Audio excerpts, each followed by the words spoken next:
Di masa kampanye Pilpres ini netralitas aparatur sipil negara jadi sorotan publik. Sebelumnya ramai diperbincangkan ASN di Bekasi, Jawa Barat yang berfoto pamer jersey nomor punggung 2 dan video Satpol PP di Garut yang mendukung Gibran Rakabuming Raka.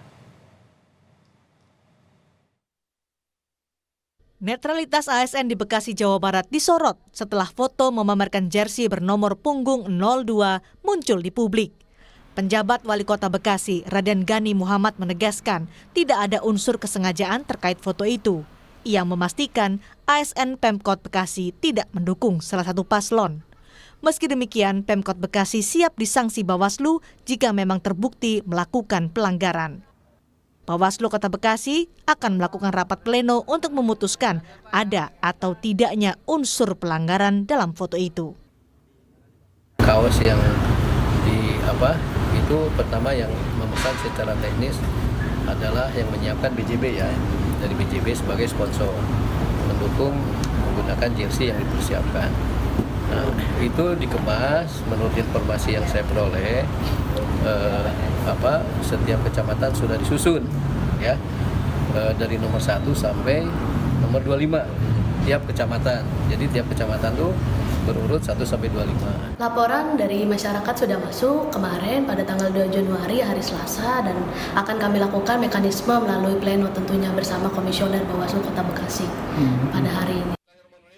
Sementara di Garut, Jawa Barat, video berdurasi 20 detik memperlihatkan 13 anggota Satpol PP yang menyerukan dukungan kepada Cawapres nomor urut 2 Gibran Rakabuming Raka. Sebagian dari mereka bahkan membawa poster bergambar wajah Gibran.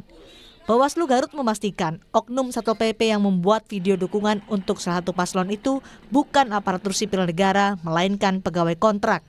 Namun, Bawaslu sudah membentuk tim khusus untuk memeriksa dugaan pelanggaran administrasi atau pelanggaran pemilu dalam video itu.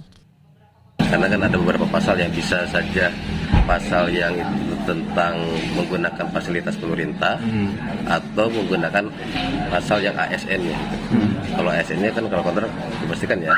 Tapi kalau fasilitas pemerintah ada peluang untuk diterapkan atau dijadikan pasal disangkakan kepada mereka. Pertama SK tentang setiap orang itu ya, orang-orang itu, kemudian status kepegawaian kita sudah dapat. Netralitas ASN dalam pemilu 2024 perlu dikawal. Asas netralitas ASN harus diwujudkan, yakni bebas dari segala bentuk pengaruh manapun dan tidak memihak pada kepentingan siapapun untuk kelancaran demokrasi. Tim Liputan, Kompas TV.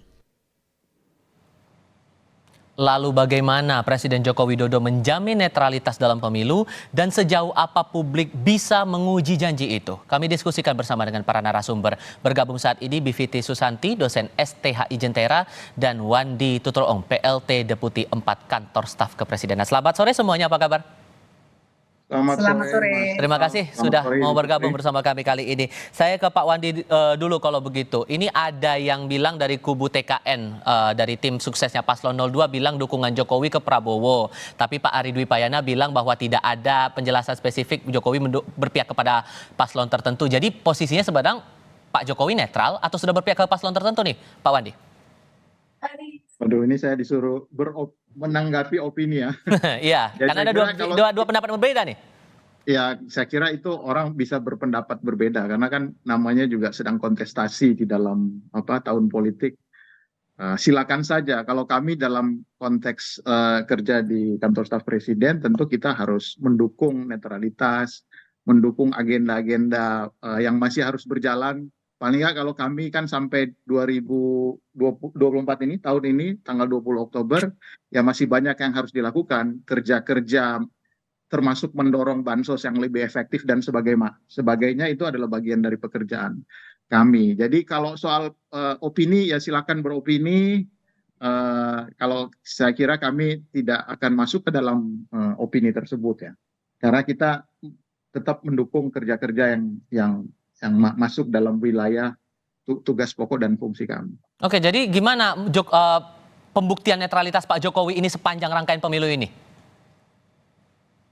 Maksudnya gimana? Kami suruh membuktikan netralitas? Iya, jadi buktinya untuk menegaskan bahwa posisi Pak Jokowi adalah netral, tidak mendukung pada pihak-pihak tertentu begitu? Ya, yang penting kan kerjanya selama sampai saat ini dan sampai dengan 2024, kami juga di KSP sebagai kantor staf presiden, ya kita tunjukkan dengan kerja saja. Jadi apa yang sedang dilakukan saat ini, ya itu harus merupakan bentuk dari netralitas. Nah, itu juga kami tunjukkan misalnya di kantor kami juga kan ada beberapa yang nyalek dari semua paslon ya, yang pendukung paslon 1, 2, 3 ada semua tuh di kantor staf presiden. Nah itu juga sebagai bagian dari netralitas mereka memutuskan untuk cuti misalnya. Saya kira itu yang bisa saya sampaikan kalau dari perspektif di kami ya. Oke. Kalau dari Mbak Bivit sendiri melihat ini yang klaim disampaikan oleh TKN itu sebatas kode saja atau memang bicara kenyataannya? Ini kan memang masalahnya kalau kita punya mungkin kita bisa bilang istilahnya petahana dalam selimut gitu ya, alias incumbent in disguise gitu. Karena memang Pak Jokowinya tentu saja secara konstitusional tidak bisa nyalon lagi, tapi kita semua paham bahwa ada hubungan keluarga dengan Gibran ya, anak sama bapak ya. Jadi saya paham posisi Pak Wandi memang tidak bisa berkomentar di luar kewenangannya, tapi logika dasar kita saja, instinctively pun begitu, kalau saya punya anak saya mau maju dalam sebuah kontestasi, pasti saya akan mendukung anak saya, gitu. Jadi kalau buat saya sih diisyaratkan atau tidak oleh TKN, sebenarnya situasinya cukup jelas. Seorang ayahnya itu akan selalu mendukung apapun yang dilakukan oleh anaknya, dan itulah yang sebenarnya membuat dari awal kita mesti kasih wanti-wanti, nepotisme ini tidak boleh dilakukan. Jadi kalau ada narasi, ya nanti kan tergantung nanti masyarakat memilihnya siapa, ini bukan dinasti politik. Ini kan buktinya bahwa kita nggak bisa membicarakan hal yang normatif seperti itu ketika kenyataannya tentu saja seorang petahana akan punya tangan-tangan administrasi pemerintahan mulai dari KSP sampai dengan Satpol PP yang pegawai honorer, tapi menurut Undang-Undang ASN sebenarnya bagian dari administrasi pemerintahan. Oke. Nah, jadi kalau buat saya mungkin itu isyarat, tapi tanpa dikasih isyarat itu pun kita paham situasinya ada nepotisme di sini. Oke, ada juga kan beberapa ASN yang menyatakan dukungan pada paslon tertentu juga nih Mbak Bivit. Jadi bagaimana kemudian Presiden harusnya bisa membuktikan bahwa dia memang netral begitu untuk rangkaian pemilu ini? Ya, kalau soal membuktikan itu memang kita agak repot ya, karena dua hal nih. Pertama, pembuktiannya sebenarnya ada di siapa gitu. Apakah ya orang yang dituduhkan atau orang yang menuduh gitu. Tapi yang kedua juga, nanti kita akan berbicara soal aspek hukumnya. Ya seperti kita bisa lihat dari pernyataan Pak Wandi tadi, kalau bicara aspek hukumnya ya nggak ada yang bisa dikomentari.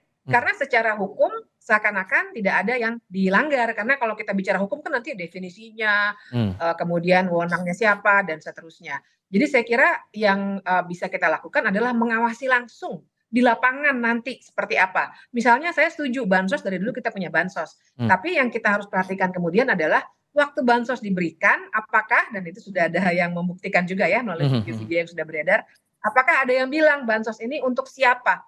Atau misalnya ada kunjungan katanya sebagai kapasitas menteri, tapi apakah ada upaya lain yang dilakukan? Itu semua sebenarnya hanya bisa dibuktikan di lapangan. Kalau levelnya pernyataan memang akan sangat sulit untuk kita perdebatkan. Oke, dengan banyak kasus ASN diduga berpihak pada paslon tertentu nih Pak Wandi, ditambah ada dugaan bansos ini muatannya politisasi begitu, apakah hal-hal semacam ini tidak jadi presiden buruk buat pemerintah begitu di masa rangkaian pemilu serentak seperti ini, Pak Wandi? Ya, ini kan lagi-lagi pendapat kemudian harus ditanggapi lagi. Jadi opini dilawan dengan opini. Nah, kalau saya memang saat ini dalam kondisi tahun politik, dalam situasi kampanye seperti ini kan sekarang pihak yang berwenangnya sudah ada, Bawaslu. Saya kira itu saja kita serahkan mereka untuk membuktikan jika memang terjadi pelanggaran, daripada saya beropini, ternyata di lapangan situasinya macam-macam, nah itu serahkan pada Bawaslu.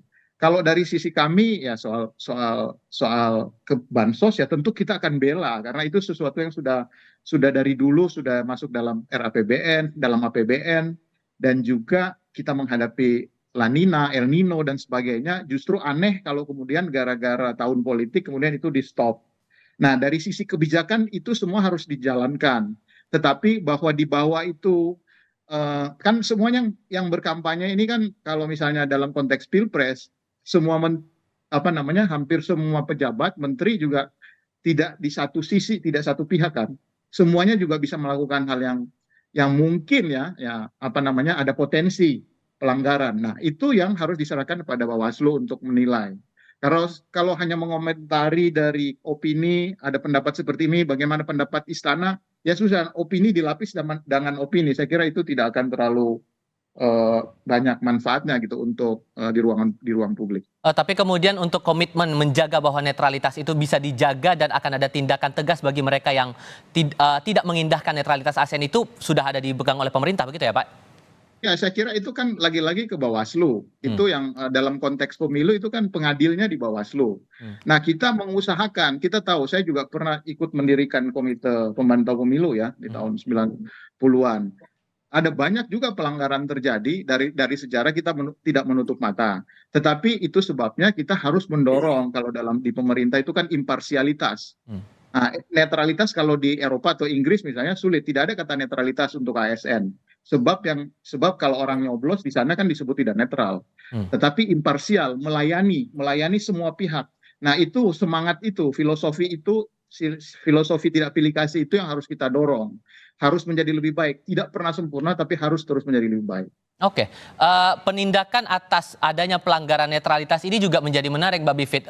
Dari kasus-kasus yang ada, bentuk penindakannya sejauh ini menurut Anda sudah cukup tegas atau masih akan jadi PR besar sampai rangkaian-rangkaian pilkada bahkan untuk di bagian akhir, di paruh akhir tahun 2024 ini? Ya, jadi sebenarnya tadi kata kuncinya sudah diberikan tuh, penindakan. Jadi salah satu cara untuk membuktikan memang inkonsistensi atau maksud saya konsistensi penindakan. Dan itu sebenarnya ada di salah satunya di tangan Bawaslu.